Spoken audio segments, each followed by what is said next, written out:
আমাদের প্রশ্নের উত্তর দাও, আল্লাহর আগে কে ছিল? আল্লাহর আগে কে ছিল? 1 নম্বর প্রশ্ন। 2 নম্বর, তোমরা যে বলো তোমাদের নবী মুহাম্মদ মুস্তাফা সাল্লাল্লাহু আলাইহি ওয়াসাল্লাম সে নাকি মিরাজ ভ্রমণ করেছে, চাঁদ আসমান পাড়ি দিয়ে আল্লাহর আরশে আজিমে পা রেখেছিল। তাহলে তোমরা বলো তোমাদের নবী আল্লাহর আরশে আজিমে কোন দরজা দিয়ে গিয়েছিল?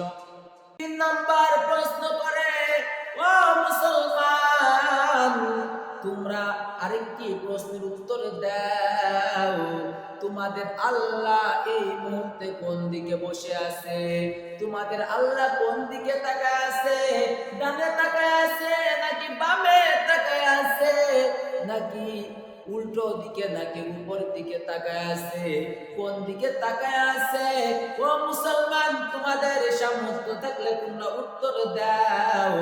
তোমরা যদি উত্তর দিতে পারো, তোমাদের কালেমা পড়ে আমরা মুসলমান হয়ে যাব। হযরত আবু হানিফা রাহমাতুল্লাহি আলাইহি বলেন, ও খ্রিস্টান পাদ্রী ভাই, তুমি আমাকে যে প্রশ্ন করলে, তুমি কি এই প্রশ্নের উত্তরে জানো? তখন ওই খ্রিস্টান পাদ্রী বলে, না না, আমি জানি না।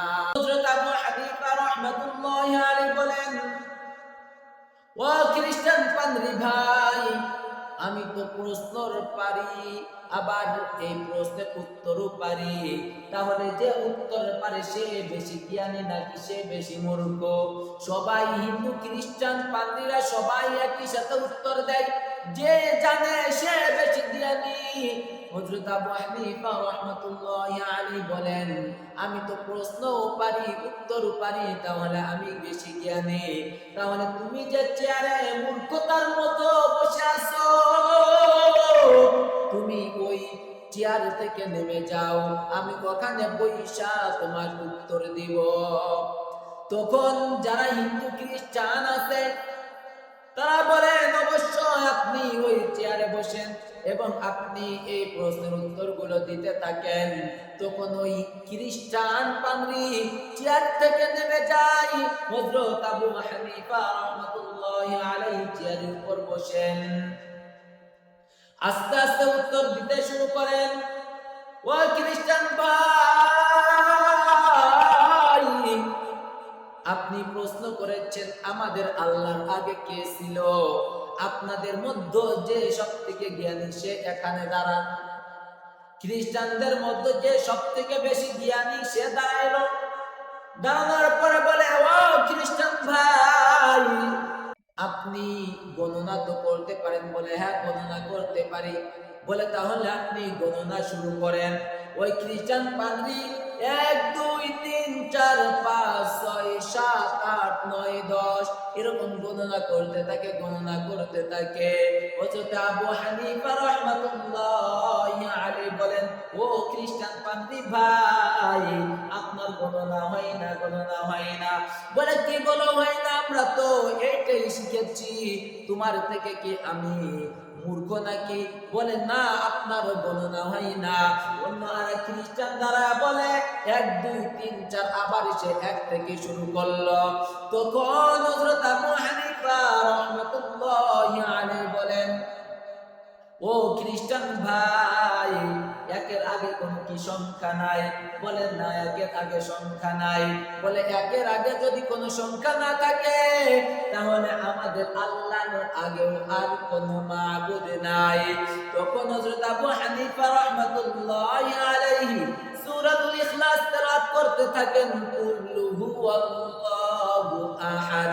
আমার সাথে সবাই পড়তে থাকেন, কুল্লু হুয়াল্লাহু আহাদ, আল্লাহুস সামাদ, লাম ইয়ালিদ ওয়া লাম ইউলাদ ওয়া লাম ইয়াকুল লাহু কুফুওয়ান আহাদ। বলে, আল্লাহ এক, আল্লাহর কোনো অংশীদার নাই, আল্লাহর কোনো ছেলে নাই, আল্লাহর কোনো মেয়ে নাই, আল্লাহ কারোর মুখাপেক্ষী নয়। আমরা সবাই আল্লাহর মুখাপেক্ষী। 1 নম্বর উত্তর দিয়ে দিলেন, আল্লাহর আগে আর কোনো আল্লাহ নাই। 2 নম্বর প্রশ্ন, ও হিন্দু, ও খ্রিস্টান পাদ্রী ভাই, আপনারা প্রশ্ন করলেন আমাদের নবী মিরাজ ভ্রমণ করতে গিয়েছিল, কোন দরজা দিয়ে গিয়েছিল? এইটা প্রশ্ন করেছেন। আপনাদের উত্তর আমি দেই, আপনাদের কারোর বাড়িতে হোমে ডিম হোমে বসাই, বাচ্চা ফুটানোর জন্য মায়ের কোলের নিচে ডিম রেখে আসে না? বলে কোন ডিম 26-27 দিন হয়েছে, এরকম একটা মায়ের কোল থেকে একটা ডিম নিয়ে আসেন। আবু হানিফার কথা মতো একটা ডিম নিয়ে আসলেন। আনার পরে ওই খ্রিস্টান পান্ডিতের কানের কাছে বাজাই, বলে ও খ্রিস্টান ভাই, এইটার মধ্যে কি কোনো আওয়াজ হয়? বলে হ্যাঁ আওয়াজ হয়। বলে কেমন আওয়াজ হয়? বলে এইটার মধ্যে চাও চাও চাও চাও শব্দ হয়, মুরগির বাচ্চা যেরকম চাও চাও করে এরকম শব্দ হয়। বলে কি বলো, আমি এটা বিশ্বাস করি না। বলে কি বলো তুমি, এটা শুনতেছো, বিশ্বাস করবা না কেন? আবু হানিফা বলে আমি বিশ্বাস করি না, তাই করি না। খ্রিস্টানরা বলে করবা না কেন, কি হয়েছে? বলে ও খ্রিস্টান ভাই, এইটার মধ্যে যে বাচ্চা ঢুকছে এইটার মধ্যে কোনো দরজা আছে? বলে না, কোনো দরজা নাই। বলে কোনো জানালা আছে? না, কোনো জানালাও নাই। বলে কোনো ফুকা আছে? বলে না, তাও নাই। বলে তাহলে এর মধ্যে কেমন করে বাচ্চা প্রবেশ করলো? এটা যখন বলছে খ্রিস্টানদের মাথা নিচু হয়ে গেছে। হযরত আবু হানিফা তখন বলে ও খ্রিস্টান ভাই, আপনি যে প্রশ্ন করলেন, আমার আল্লাহ আমাদের নবীকে অনেক ভালোবাসেন, অনেক মহব্বত করেন। আল্লাহ আমার নবীকে আরশে আজিমে নেওয়ার জন্য কোনো দরজা রাখে নাই, কোনো জানালা রাখে নাই, কোনো ফুলকাও রাখে নাই। আল্লাহ ইচ্ছা করছেন, তাই আমার নবী আরশে আজিমে পৌঁছে গিয়েছেন। সুবহানাল্লাহ। 3 নম্বর, খ্রিস্টান ভাই আপনি প্রশ্ন করেছেন আমাদের আল্লাহ কোন দিকে বসে আছেন? ডান দিকে বসে আছেন না বাঁ দিকে বসে আছেন? নাকি পূর্ব দিক না পশ্চিম দিক না উত্তর দিক না দক্ষিণ দিক না উপর দিক না নিচু দিক আপনি প্রশ্ন করেছেন। ও খ্রিস্টান ভাই, আপনার প্রশ্নের উত্তর আমি দিয়ে দিতেছি। আপনি একটি মোমবাতি নিয়ে আসেন। মোমবাতি। বলে কেন মোমবাতি নিয়ে আসবো? বলে আনতে বলেছি তাই নিয়ে আসেন। হিন্দু খ্রিস্টান পাদ্রী একটা মোমবাতি আনার পরে হযরত আবু হানিফা রাহমাতুল্লাহি আলাইহি মোমবাতির মাথায় আগুন ধরা দিয়েছেন।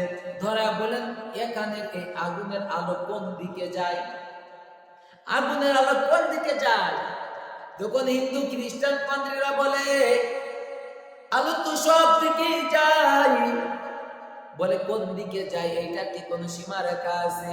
বলে না, উপর দিকেও যায়, ডানেও যায়, বামেও যায়, পিছনেও যায়, সামনেও যায়, চতুর্দিকেই তো আলো হয়। হযরত আবু হানিফা বলেন যেহেতু একটা মোমবাতির আলো চতুর্দিকে যায়, তাহলে আমার আল্লাহ ওই আরশে আজিম থেকে সবকিছুই আমার আল্লাহ দেখতে পায়। সুবহানাল্লাহ।